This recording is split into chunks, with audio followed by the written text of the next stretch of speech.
Stand by. This episode of Old News with Dan and Carrie is kind of a groundbreaking episode, and we're glad you're here for it today because, as Carrie has mentioned before, we're old news because Carrie and I are old news people, but our guests are not always old news people. In fact, today's guest, Erin Berge, is what we call a digital journalist, and she has the distinction of being our youngest guest yet. So she is definitely young news, not old news. Erin Berge is an editorial leader and a digital strategist, and she's also done a lot of freelance work for different publications, both print and digital, things like the Isthmus, the Shepherd Express, Discover magazine, where she works right now. And she also wrote a children's book called Olive Takes to the Sea, a beautiful book about a young lady and her boat and her friends, and she can talk more about that. But Erin Berge, great to have you with us today. Great to be here. Thank you so much. So, Erin, Digital, gosh. yeah, we should tell people. I mean, I grew up, Erin grew up here. I grew up in Sun Prairie too, but Erin grew up in Sun Prairie, and she's the same age as one of our sons, William. They were in the same grade, and Erin always kind of wanted to be a journalist, as far as I can remember. I mean, I remember even before high school, you were already kind of thinking about journalism, and we chatted at one point about journalism, and obviously, I didn't scare you away. No, yeah, I definitely remember that conversation. And what I remember the most, and actually I still remember it today, is that we talked about how great it is in journalism where you can kind of pivot between two different types of careers. So you can go on into the journalism reporting track, but then you can also pivot to a marketing communications PR role as well. And it always attracted me to that type of career where you can try out a lot of different types of roles. What was it about journalism so early on that caught your eye? I actually I think I found journalism more in college just because I remember taking a one-on-one course and having this professor kind of walk through just the history of journalism and how it's evolved over time and where it started. And that's really when I felt really called to this kind of field, just because it felt like it was a way to get involved with a community and learn a lot of different stories from people. I've always really loved hearing people's stories, just in general. And but then also doing it in a very, I don't know, it's an important field. It's important to tell these stories. So it felt like a way to give back to the community as well. So you said you found it in college when you went to UW-Madison, right? You're a graduate of Mhm. UW-Madison. Yeah. Did you go to UW-Madison with the idea that you were going to get a journalism degree, or did you kind of go and then kind of decided, yeah, this is what I want to do? Actually, no. I went into college thinking I was going to work in the music industry. I Oh, really wanted really? to own a recording studio apparently at that young age, but I mean, there weren't any tracks for that in school, so I was just going to go into business. And I took a couple, I took econ and a couple other business classes, and they definitely did not click with me. So I Mm. decided that that wasn't really the track for me. And so it wasn't until, yeah, I had really taken that just kind of brief course or even just class, that it kind of clicked in my brain that I was like, oh yeah, this is more my personality, more my field. Are you a musician or do you sing or what got you thinking recording studio? No, I just grew up. I mean, Dan can kind of speak to this, but my group of friends at the time had a band, and Mm. I did play violin in high school, and played piano as well. Definitely stopped after high school, so I don't have those instruments in my life today. But music has always been a huge part of my life, and I mean, even today, my now fiance, he's a jazz trumpet player, so we're constantly going to jazz shows and everything, and it's still a big part of my life. But I think at that time, I saw, and in college, I did join the Wisconsin Union Directorate music program, which is Mm. where we booked bands and everything on campus Oh, for cool. different shows, and for most just free shows for the students. So that was, I think, a good enough avenue for me to kind of keep music in my life. But then for a career, I really thought that, like journalism was really the path for me. Mhm. Yeah, Carrie, you have to, Erin, when she was young, my son was in a band with a bunch of other guys. And I think there was a couple of other bands kind of in that class and around that class. So there was a number of kind of rock bands that Hmm, were performing out of Sun Prairie High School at the time. And so cool. Erin and a lot of her friends, they also, they'd go to watch the bands and things like that. And so it was kind of cool. And I do remember that did you do some, Erin, did you do some, you know, journalism surrounding the music industry at one time too? Yeah, I did. I wrote for the Wisconsin Union Directorate Music blog at the time. So Okay. Mm. I ran the blog. And so we would cover, shows that were coming. We would interview musicians to get that, point of view. And so that's kind of where that came in. And then I did start writing for the student newspaper at the time, the Daily Cardinal, Yep. and started in the arts column. So that's kind of where I started covering a little bit more arts and music. And but then eventually, I think a couple of years into it, I switched over to news and news features. So that's kind of what I was reporting at the time. So Very where did cool. you go after college? So after college, I actually I had a study abroad experience at the very end of my time in school. And when I came back, I felt like I needed to go anywhere and everywhere. So I applied for jobs all across the country and landed a digital communications role in Seattle. So Mm. that brought me out there to live in Seattle for a couple of years. I kind of stayed within the marketing communications world for a little bit, just because it was a good, salary and everything. And but I always had this, draw to come back to reporting one day. I just really wanted to do Mm. that eventually in my life.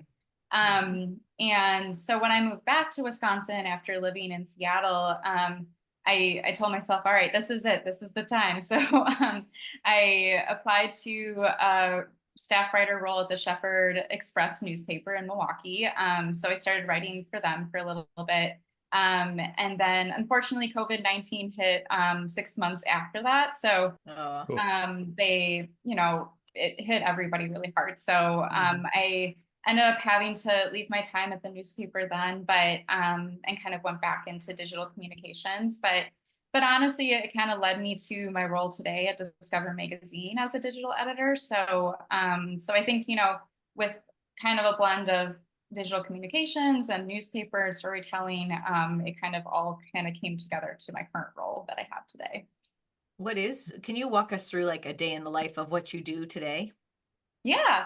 So I manage the Discover Magazine's website. So any article that's published on our website kind of goes through me and my team. And we're small but nimble. We are able to accomplish a lot, I think, throughout the week. And we work with a lot of great freelancers. So I basically we come up with an editorial calendar for the next month, and assign stories out to freelancers, internal staff, kind of covering it's Discover's really fun because it's a general science magazine. So we Mm. cover any and every topic. So it can be dinosaurs, ancient humans, health topics. It can be psychology. It can be, shipwrecks, like my latest story in Discover magazine.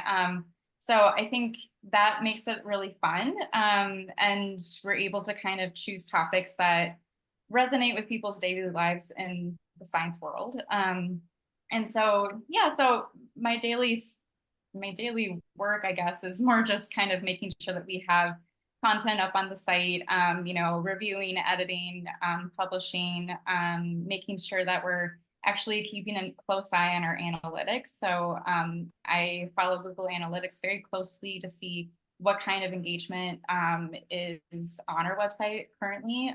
So what are there certain articles that are spiking? Are there topics that are really resonating with people right now?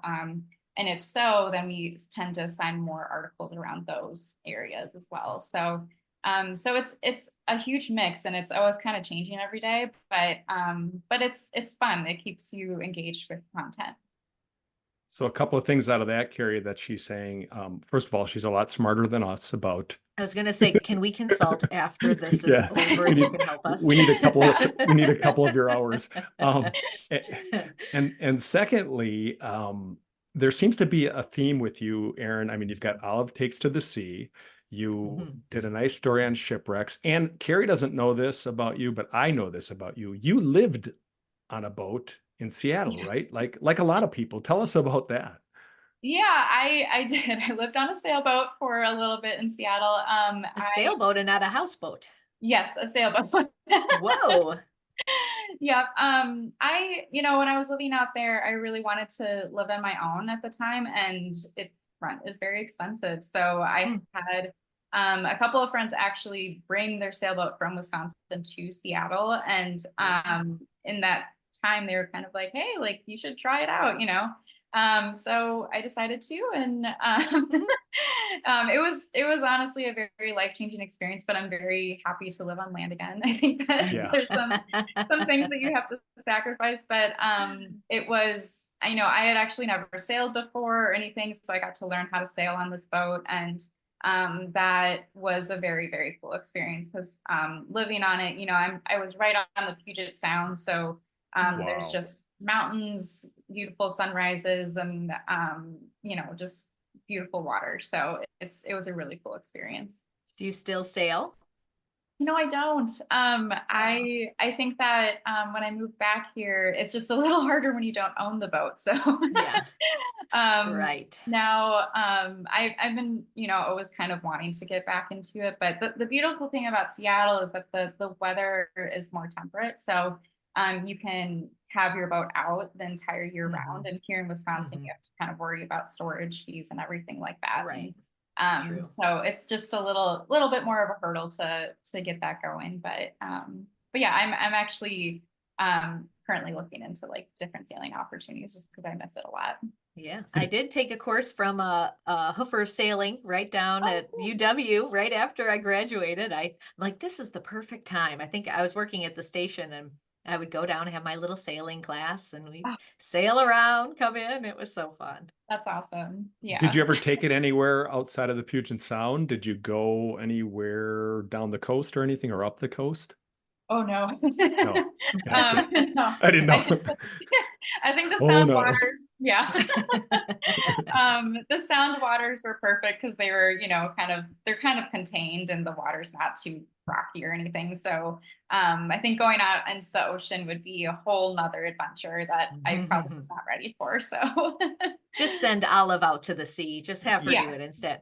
she'll check it out. Yeah. I mean, did Show the that boat. Yeah. experience, obviously we've got Olive Takes to the Sea here. Did that experience, I mean, you obviously have some interest in boats, sailing. Mhm. Did that inform wanting to do this at all? Or what was Yeah. the driver for this book, being a Yeah, I think children's that's author? a yeah. I think that's a great question. And I think it did. But when I moved back from Wisconsin, I just kind of had this storyline in my head, pop in my head. And it was about a young girl who, was fiercely independent and just wanted to do something on her own and would not accept help from her friends the whole time. But I really also wanted the story to display that she could do it on her own, like show that independence. The little young girl could do that on her own. But I also wanted to show that, when you are trying to do something on your own, sometimes it doesn't always go as planned. And having Mhm. that group of friends or close family members there to help you through it is also very important too. So I had this kind of story arch in my head when I moved back, and I think yes, the animals are heavily inspired by Seattle. I saw seals next to the boat. I saw a whale, like it's in the story. The Jerry great blue heron that's in the story is Yeah. actually a bird that was on the docks, and my friend had named him Jerry. So the publishers were like, all the other names are very, cutesy little kids, and then there's just Jerry. Like, where's he coming from? So Jerry is real. Jerry is real, yes. So I think that yeah, it was definitely heavily inspired by just, that time there. And when I was, envisioning the illustrations and everything, it definitely had that Seattle setting. So the Pacific Northwest kind of waters and greenery and nature too. So What age group is your book geared toward? Yeah. it's geared towards ages 4 through 8. So yeah. And I'll tell you, I bought it right away when I saw, and that's why I contacted Erin, because I saw the book. I saw she was talking about it on LinkedIn, and I bought it right away. And our granddaughter, our oldest granddaughter, is 2, and so she's a little below the age, but it was still like the pictures. She talked about the whale and Jerry and the the birds and the seal. She loved those, and the illustrations are wonderful as well as the story. And I kind of wanted to know what was the process for you to go, yeah, I've got this story in my head. I want to make this a reality, make it a book. Tell us about the process. Yeah, and I think that's a great question too. Just because it was a long process. I moved back to Wisconsin in the summer of 2018. And I had this story in my head, but then it wasn't until COVID really hit, when I had all this free time, as we all did. And I just kind of was like, well, this is kind of an opportunity to just work on something creatively on the side. And so I wrote draft after draft, showed it to friends, showed it to people within my network that, had edited things before, just to kind of get eyes on it, to get some feedback, to make sure that the messaging was coming through. And if not, like, how do I change it? Because I think in journalism, I think it's just a completely different style of writing to write something creatively, just because in journalism we're so factual, we're so you want to be like very short and to the point so you can communicate very clearly to your audience, Yeah. which actually, as I'm saying this now, is probably why I was able to write a children's book, just because you do have to condense what you're saying into very few words. I was thinking that same thing when I read it, Erin. Yeah. I was thinking, you have to have clarity, you have to have brevity, and that works for kids, for kids Yeah, so stories. that's actually a great thing that I'm currently realizing in real time. But I think, going through that process of creative writing is just so different than reporting. So I think it took me just a really long time to understand what kind of rhythms work, what word choices work. And my fiance, he is also a very creative person himself, and he's very good at kind of encouraging that creative process. And so he was very good at, like, reminding me, like, hey, like, you should work on that story. And, like, just kind of giving me that little nudge of encouragement along the way. And so it wasn't until I think 2021, I'm probably getting the years mixed up, but about a year and a half ago, I was like, you know what, I'm just going to submit the story. We're going to see what happens. And so We're going to get our sent it to fact checkers publishers on that, then? by the way. So Yeah. Oh, wait. So you sent it to publishers. You didn't self-publish. You sent it to publishers. yeah, and I only sent it to one publisher. They're called Orange Hat Publishing here in Milwaukee. And I had heard of them from a friend from college, and so and she had a great experience with them. So I was like, well, I'm going to give a shot. They had an open for submissions, and the first time I sent it in, they responded saying that they liked the story, but it still needed some writing help. So they suggested, I get in contact with somebody to help the writing portion of it, and then encourage me to resubmit. And so I did just that, and I got in touch with an editor, and he was really great at kind of working with the text from a kid's perspective, which I think was key in this, because, actually at the beginning of the story, I had her just kind of finding a boat, and he said, it's probably not the best message to send the kids that they can just take a boat. Steal a boat. Hey, a boat. We're encouraging thievery. Yeah. Right. And so that was key, because I didn't even think about that. And so there's a lot of different things that he helped me with. And I definitely, it's a shock getting back so many edits. I think I had like 2 full single space pages of Word doc, like, edits that I had to work on. And, you know, when you first receive that, you're like, oh my gosh. Yeah. But then Gotta have to swallow your pride a little bit, I imagine. you do. Yeah.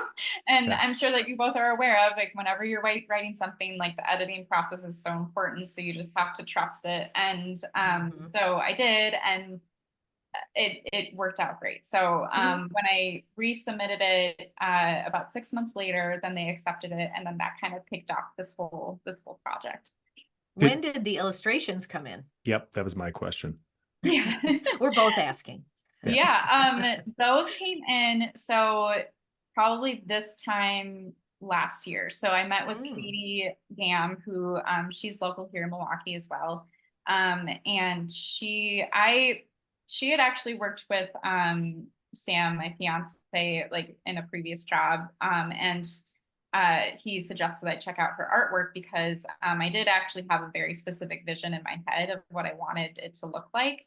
And she definitely had that similar illustration kind of, I don't know, her artistic style was kind of aligned already with what I was thinking of. So, and the great thing about this publisher is that I had the option to find my own illustrator. So, so I took that option, and basically I met with Katie and kind of talked through the story with her, and we talked a lot about, you know, like who the characters are and what the messaging is and everything. And so we started work. I think she turned in her sketches around this time last year for the first time. And she just nailed them completely. I mean, she turned in the sketches asking for edits, and I was like, nope, those are great. That looks exactly what I was thinking. So You didn't give her 3 pages of notes or anything, huh? Yeah. No. It was honestly, she just completely nailed it. So and then You're like, let's like make Olive look more like a thief as she's stealing the boat. Exactly. Yes, Olive is a bandit. But she actually painted all of those illustrations with oil. So she wow. they're full oil paintings for everyone. And then so she was working on these through February this year. And then had turned like digitally scanned them in, and then that's when the publisher took over the design elements to put the book together. Wow. That's really cool. Did those original oils go in a gallery ever? Or like, can people buy the originals? Yeah, we had the originals at the book launch, and I think that my family went a little crazy and they all wanted to scoop them up. So I have a couple of my own as well, just because she was great and let me have a couple. And so I think those will be treasured for a really long time, just because really cool. They're beautiful. I was thinking that when reading this, I thought, boy, those would be wonderful pictures, you know, just great pictures, great prints, whatever I mean, knowing their oils now, boy, that's really cool.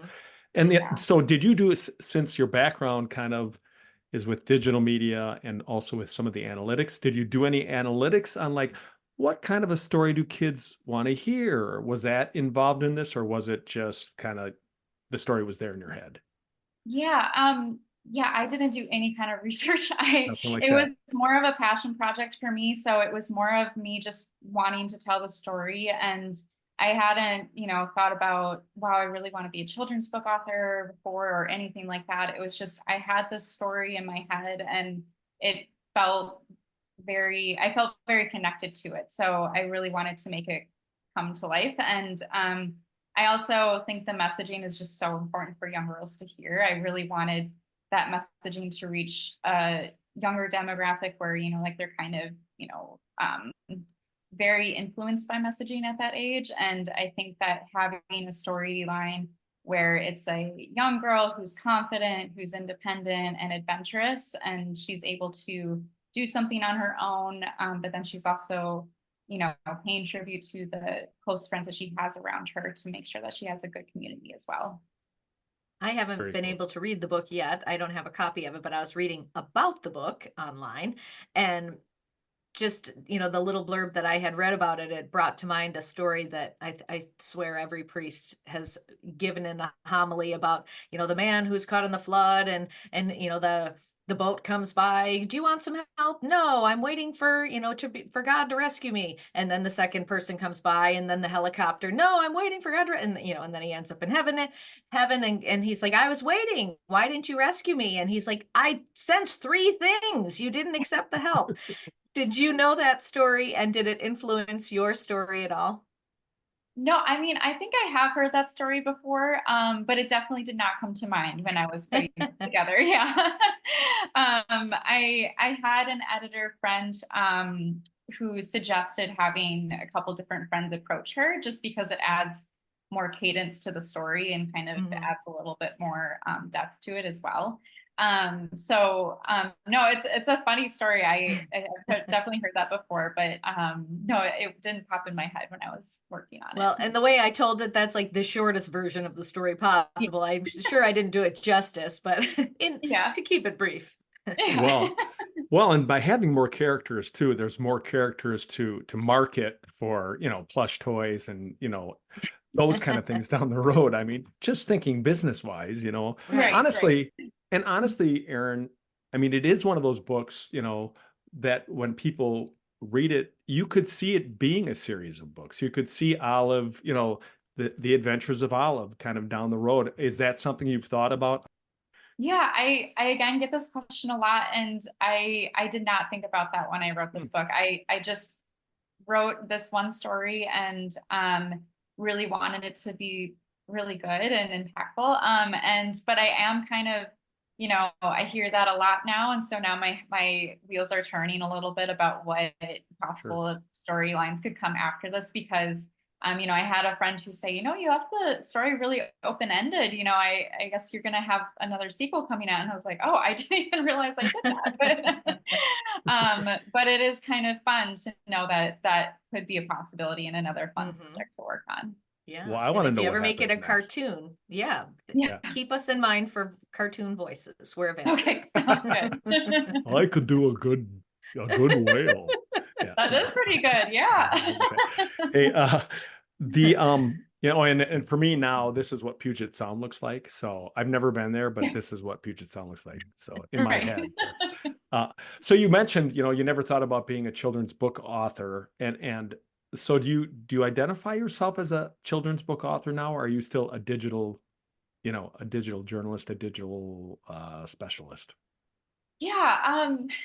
Yeah, that's a good question. I definitely the word author is new to me for sure. I definitely when I first started hearing people say that about my work, I was like, that's not me, But it does I think that it's a combination of the two. I think I identify more as an editor now just because of all the stories I've been reviewing over the past 2 years. But I think editor and author, like I feel like in this field you're a combination of all of everything. So a creative maybe. I don't know. Right. After you've had your work edited so closely with all of that feedback, has that influenced how you edit other people's work? I definitely am probably more of an empathetic editor. I think that and that started even before I was working on this book. And I think that that has always been at the forefront when I'm editing somebody's work, because I know that writing is so personal and very, the writer put in a lot of effort into what they're doing. And so I think that even though when you are editing a piece, the end goal is to always make sure that it is resonating with the audience and the correct information is getting through. I think that the writers, you want to encourage them to keep writing. So if you are too red-handed with the pen, then you're probably going to diminish their confidence a little bit. So I've always kind of been keeping that in mind whenever I work with writers. I always kind of have a process with editing where if there are significant changes, then I actually don't put any red edits on the page, and I have a conversation with them first to make sure that they have those big changes made on their own. And then if there's any, smaller structural changes, that's usually when I go in with the track changes or anything like that, just because I think those are a little less scary.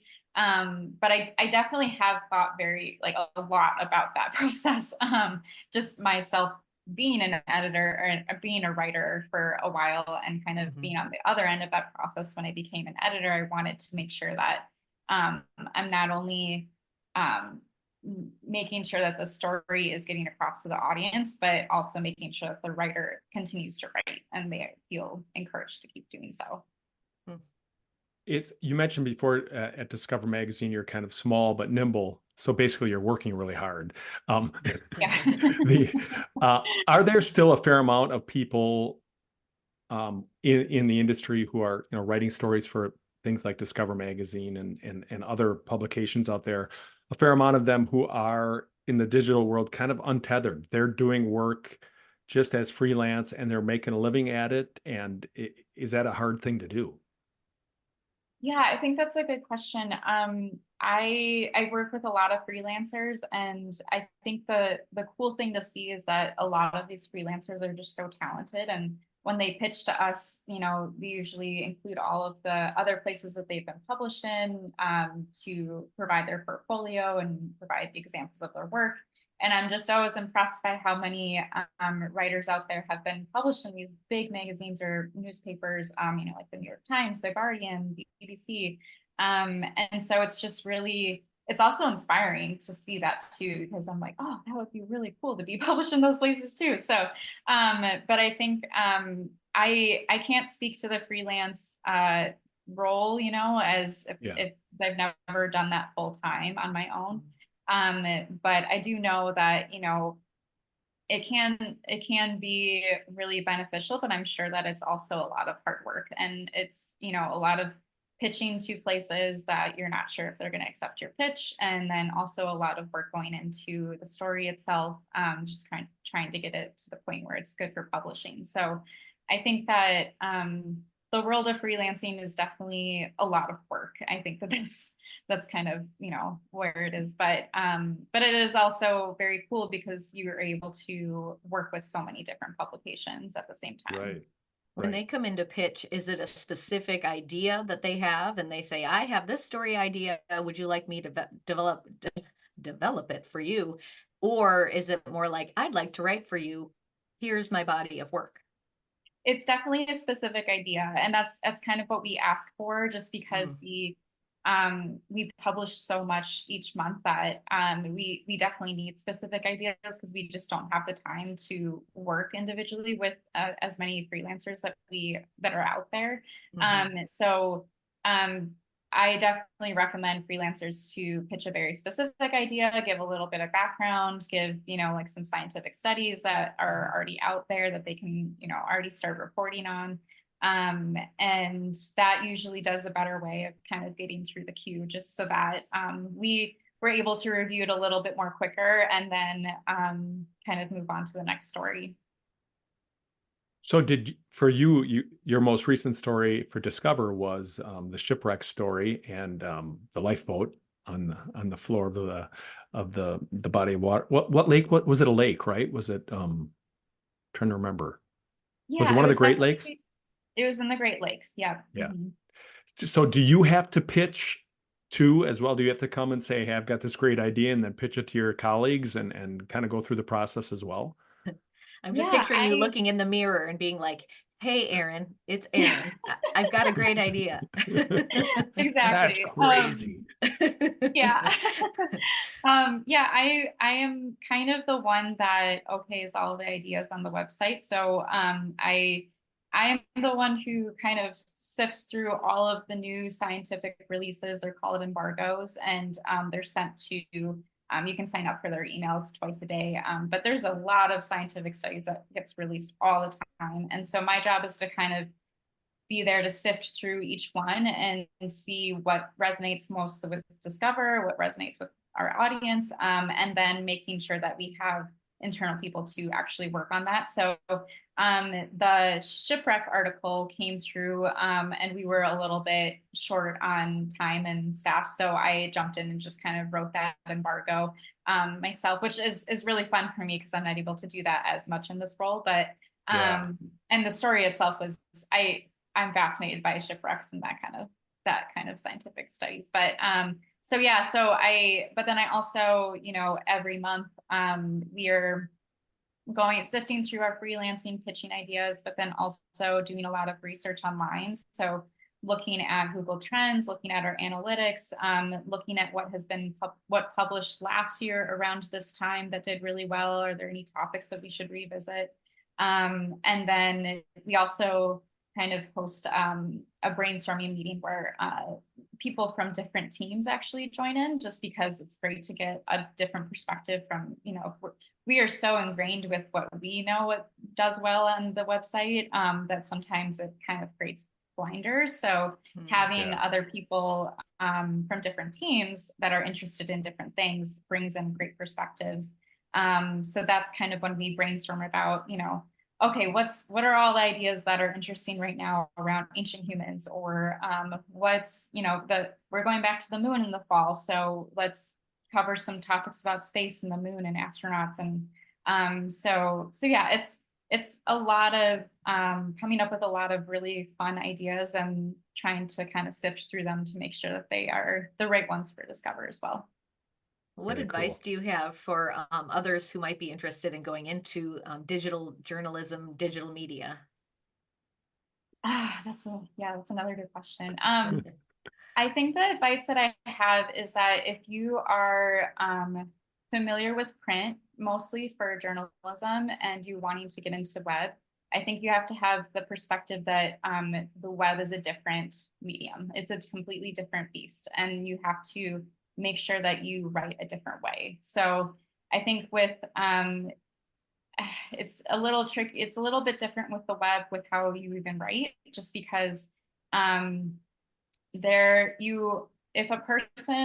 if your audience is happening upon your article on a website, they are not getting an introduction to the topic. They're not getting an introduction to the type of topics that you typically cover. They're just seeing this one headline that you have to capture their attention with. So when you think about it like that, and it's only one person and they're just viewing their laptop as they're reading your article, you are really only writing to one person. So when you're looking at your article and you're thinking about who your audience is, it's really important to know like who that audience actually is when you're writing. And then also the web, our attention spans are not that great anymore. So it's best to, I actually consider it more like news writing. So putting a lot of the most important information at the very top, just because people are probably not going to get that far down into the article, unfortunately. Don't bury the lead, right? Don't bury the lead. Exactly. So it's a little bit more newsy with the the lead style, but then also very short and to the point with web stories as well, just because people are scrolling and they just want to know the information. So getting that to them right away is the best way to do it. I get angry with myself at that sometimes, Erin and Carrie, because like there's some really great articles that'll come through my news feed, like from the New Yorker or from the Guardian, and I'll start reading them, and they're really good, and it's like, oh, this is just taking me too long, like it's just too much, and then I'm always like, I'm going to go back to it, I'm going to go back and read it, but then it's not like having the magazine sitting on your coffee table and you're just going to go back to it. It's gone, it's off into the ether somewhere. So I'm taking that to heart. That's great advice, even for a podcast like ours, where we pretty much know people who would listen to a podcast like ours have some interest in journalism or in broadcasting or in newspaper or whatever. So, but it's hard to get that attention. I mean, a lot of people call it clickbait or whatever, but it's really just writing a good headline, a good way to grab someone's attention and be honest, I hope, for most of us. But that's great advice, I think. Just that was just my aside. Carry on. All right, my next question. I feel like a lot of people say, oh, I'd love to publish a book, or I've had an idea and I've, it's on my bucket list to write a book. Where would you tell people to start if they have an idea that they actually want to get into the world? Just start writing, just get something on the page. I think that a lot of people are, especially if you aren't a writer yourself to begin with, you're kind of afraid of that first draft. And I think the honesty and like the truth about writing is that that first draft is never good. So there are like some of the best writers out there in the world, and their first draft is never the one that gets published. So I think if you just are really committed to the idea and you really want to make it work, then you just have to get words on a page and then you can go from there. If you just start with something, you know, you can revisit it, you can edit it yourself. And then I think the second piece of advice is to not be afraid of the editor, just because I think that we also get really attached to our writing, and sometimes it can be really scary to put that in front of somebody who's going to change it and make it, you know, maybe sound different.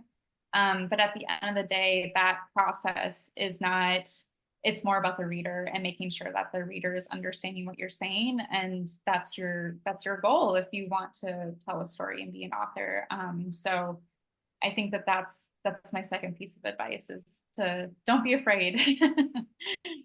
Great advice. Well, and in the publishing process, do you have to, I mean, is there expenses for you in that process, or is it pretty much, you know, do you get paid during that process? Yeah, that's a good question. I'm working with what's kind of a hybrid model. So I think traditional publishers, they take on the responsibility of making sure that the book is financially successful. Uh-huh. So typically that means that the author is, you know, is paid from the publisher. The model that I have set up is it's in between a publisher and an independent publisher, independently publishing it yourself. Where I have a publisher and they are able to, you know, put the book together and making sure it's on all the right sites and everything like that. But now it's up to me to make sure that the book is financially successful. So, Okay. so I do make money from the actual book sales, but it's all about the promotion that I can do and where I can get it out to people. So yeah, so doing events and talks like this are really helpful, just because it's kind of getting the book in people's, you know, reminding them that it's out there. And so it's definitely, that's the next stage of the process that I actually think that my marketing background has been helping a Yeah. lot. So Yeah. and that's, yeah, it's fun. It's like a just a complete marriage of everything that I've kind of worked on throughout my career. So Where yeah. can people buy the book? They can buy it on my website. I have a website that you can buy directly from me, and I can always sign copies as well, which is kind of nice if you purchase directly through me. It is listed on Amazon and BarnesandNoble.com. Like There it that. is. There it is. Oh, This is it's worth signed. millions. Yes. Um, What is and your website? And we'll put it in the show notes too. So if you miss it the Oh, first time, perfect. please. Yeah, Yeah. it's I believe it's olivetakes2thesea.com. So it's pretty simple, but I can also send you the website after we're done chatting as well. I'm jotting it down. Excellent. We'll put it in the show notes so nobody has to search too hard for it. Oh, thank you. And do you try to get into libraries and things like that as well? Yeah, and that's part of the process right now, which has been really interesting too, is just kind of figuring out how to go about that. Mhm. I've definitely submitted it into the libraries and then approached different bookstores as well. So there's some bookstores in Wauwatosa that have the book now. And then there's a local bookstore here in Bayview, Milwaukee, that actually carries it as well too. So, but that's just me kind of approaching bookstores in person. I think in person has been really helping because I think that they get a lot of submissions throughout their days about books, you know, from authors that they want to carry. So approaching them in person has really helped, and then kind of developing that relationship, and then yeah, just kind of introducing myself in the book. And I think what really sells it is the illustrations. Katie did such a good job on them that it's really just, you know, like people look at through the book and they're just like, wow, these are so beautiful. So I think, yeah, it's been, that's kind of the other new step of this process that I wasn't really, you know, I'm not really prepared for, but I'm figuring it out as I go. But it's been fun. You get to connect with local stores and everything here.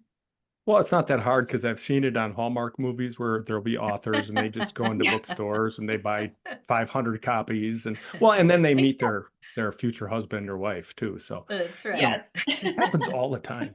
No, And that's beautiful very music interesting. plays in the background. Right, right. That's Yes. hard work. That's hard work putting yourself out there and putting something you've created out there. Mhm. And having the confidence to go out and do it. So I applaud you on that. That's pretty cool. Thank Um, you.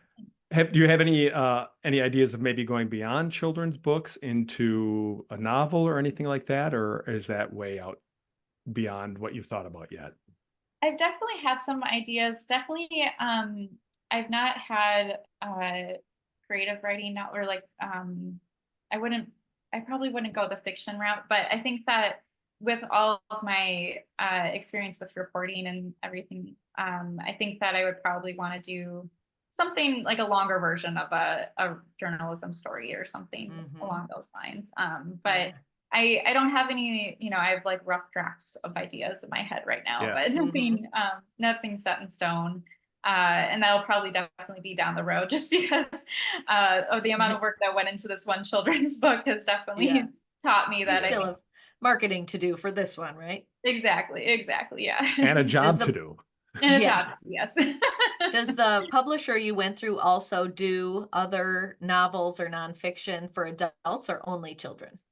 I think they do nonfiction for adults, and they have, I think, a YA section as well. So, and I think Cool. that it's a separate portion of the company, but yeah, so I think they do that as well. Okay. All right, we're gonna wrap up pretty quick, but I just want to ask you because I always ask our people who have worked in. Did you ever do any TV? You didn't intern in TV or anything, did you, Erin? No, never did TV. Well, I always ask people like what their worst job was. Do you have a memory of a worst job, Erin, That is a good question too. without hurting feelings? I think I think I can say this one because it's not in my field. I worked on the golf course when I was in college, and I think that I had one summer where I worked as a beer cart girl, and that was not Oh. for me at all. So I think that I had that one summer job, and I was like, I don't think I need to come back to the golf course at all. So You can write a novel about it someday. yeah, really. maybe, yeah.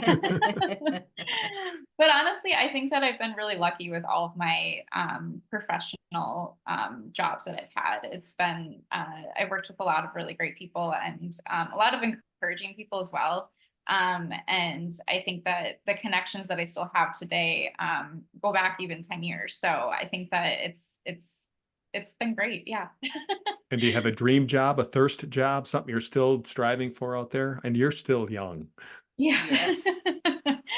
I mean, I've always said that my dream job would to work at National Geographic. That's always been, the long-term goal of mine. I think that I think I'm kind of doing a version of that at Discover Magazine right now. It's almost a baby version of National Geographic. So I'm definitely getting a taste of it now, which has been really fun. But yeah, I would love to just do something on a larger scale for a publication, down the line. Well, then you can come back and be on Old News again. Yeah, That's right. that sounds great. Well, Great hey, talking with you. Thank you for all your great advice and insight. yeah, it was thank you so awesome. much. Yeah, And thank just you a so reminder to much. folks, Olive Takes to the Sea by Erin Berge, illustrated by Katie Gam? Yes, Katie Gam. Check it out. We'll put the links in our show notes so you can go buy it. And then you can also go to Erin's website, and also we'll link to Discover Magazine's website as well. Because maybe they want to read the story about the shipwreck and many other great stories out there as well. Yeah. There's some great stuff out there. And if you want more shows like this, listen to our podcast, make sure you subscribe, and we'll have more great guests like Erin. Thanks for tuning in to Old News with Dan and Carrie. That's old news for now. Join us next time.